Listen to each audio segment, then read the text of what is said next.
seperti itu Bapak. Ya. Terima kasih rekan-rekan dari Unsil sudah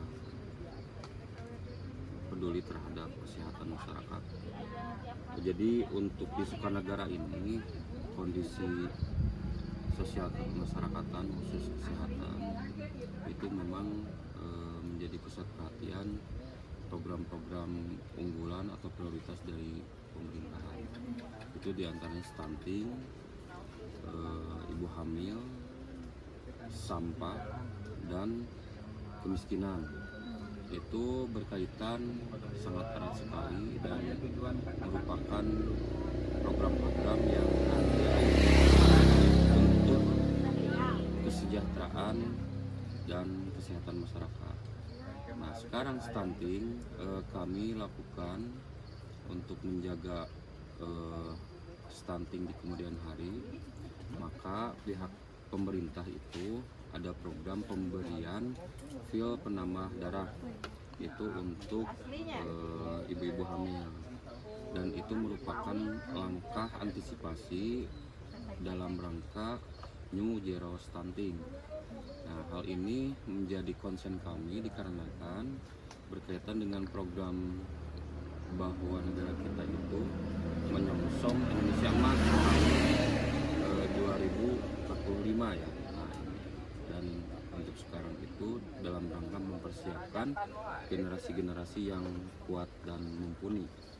Nah, itu yang pertama. Yang kedua, kemarin ada kegiatan fogging, walaupun fogging bukan merupakan salah satu utama untuk memberantas demam berdarah, akan tetapi ini salah satu upaya dari kami juga untuk mengantisipasi penyebaran demam berdarah yang ada di Kelurahan Sukanagara, dan kami lakukan fogging sekelurahan Sukanagara langsung setiap RW.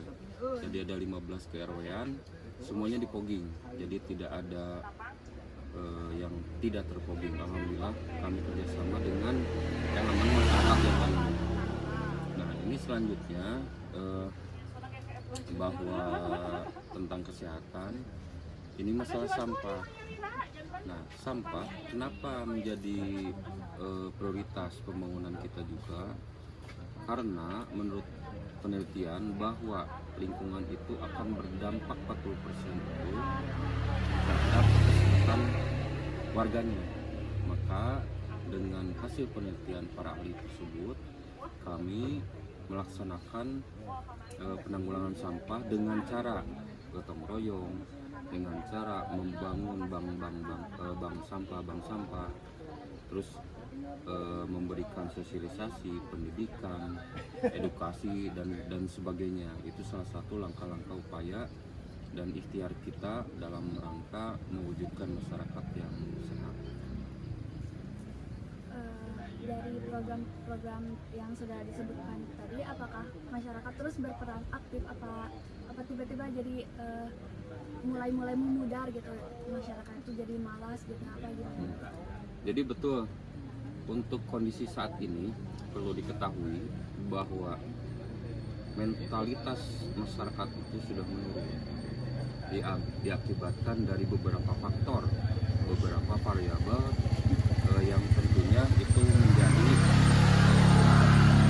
konsen kami di dalam penyelenggaraan atau memupuk kesadaran masyarakat tersebut. Nah, konsen kami itu berawal menjadi prioritas langkah awal kami, yaitu lakukan gerakan gotong royong bersama. Nah, itu sedikit banyaknya nilai-nilai atau butir-butir Pancasila yang ada di Pancasila itu kita kembangkan kembali, kita tumbuhkan kembali nilai-nilai kearifan lokal, nilai-nilai kemanusiaan, nilai-nilai kebersamaan, persatuan, dan saya harapkan dengan cara gotong royong itu efektif, karena menjadi hal yang pembuktian lah buat kami, khususnya ketika difokuskan kita gotong royong dulu, karena untuk mempersatukan ya, dalam rangka mempersatukan persepsi sudut pandang terhadap lingkungannya, dan alhamdulillah terlihat reaksi warga yang tadinya tingkat kepedulian masyarakat satu dengan yang lainnya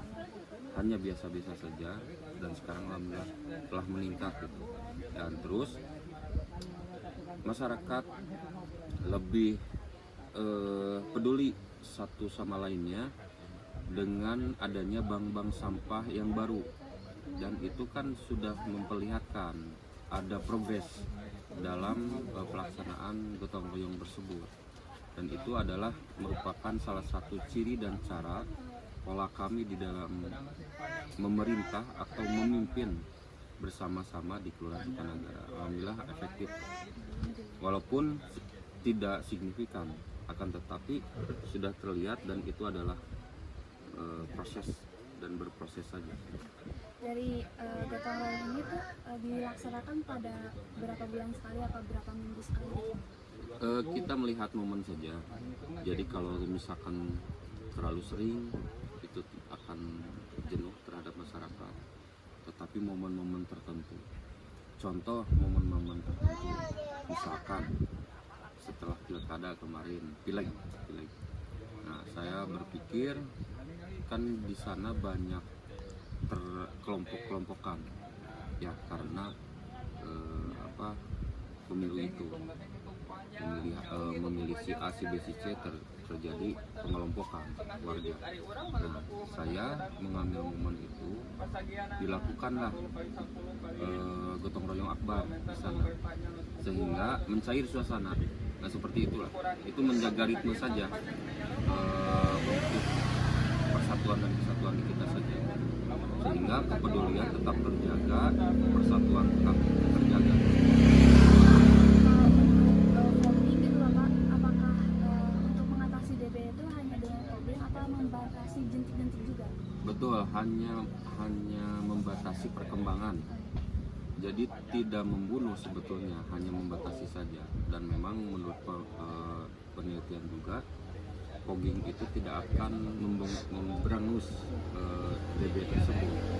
Akan tetapi itu salah satu upaya minimal ketika psikologisnya atau mentalnya sudah terbangun dengan adanya fogging. Waktu dulu kan digembar-gemborkan bahwa untuk memberangus jentik atau memberangus DB itu dengan fogging, minimal ada mental itu terbangun, psikologis itu terbangun, sehingga setelah psikologinya terbangun, mental akan bagus nanti, sehingga ada outputnya, kesehatan akan timbul, seperti itu. Minimal seperti dulu, itu dulu. Dan selain fogging juga kita kerjasama dengan koordinasi dengan pihak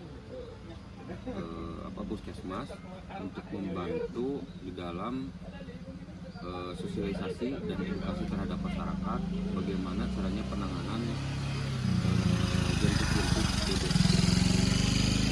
Kalau untuk stunting kan sudah disebutkan ya Bapak bahwa program Bapak tuh ada pemberian tablet penambah darah untuk ibu hamil.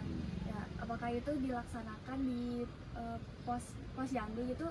Biasanya berapa pertemuan gitu, berapa kali setiap bulannya tuh untuk memberikan tablet penambah darah ini kepada ibu hamil? Ya.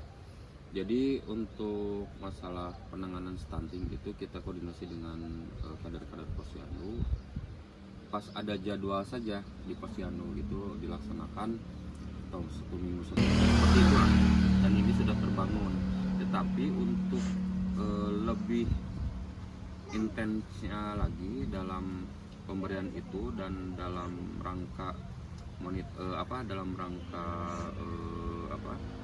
untuk menguatkan lagi program tersebut, maka kami kan mempunyai data-data stunting, data-data ibu hamil ya, mohon maaf, data-data ibu hamil yang rentan stunting anaknya.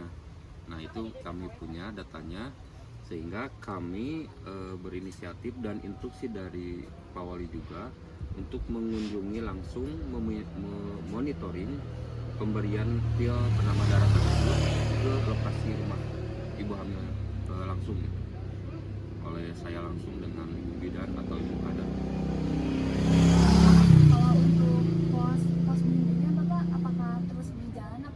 beberapa yang di kelurahannya itu macet gitu, jadi nggak ada kegiatan posbindunya. Nah kebetulan untuk pos bindu itu di Sukanegara belum ada. Ada juga posyandu ya. Kan pos bindu itu posyandu pembantu. Nah di kita itu kebetulan tidak ada pos bindu. Akan tetap dikarenakan secara geografis kita itu tidak memerlukan pos bindu. Untuk mungkin dari masyarakat tuh apakah ada efeknya gitu, jadi yang awalnya darahnya kurang darah gitu, jadi nambah terus buat ke anak-anaknya juga, mungkin dari remajanya gitu kan sekarang tuh ada program yang dari sekolah untuk memberikan tablet penambah darah gitu kan dari usia remaja gitu. Apakah dari sini juga ada dari remaja juga, apakah sudah diberikan, apakah hanya untuk ibu? Ya betul.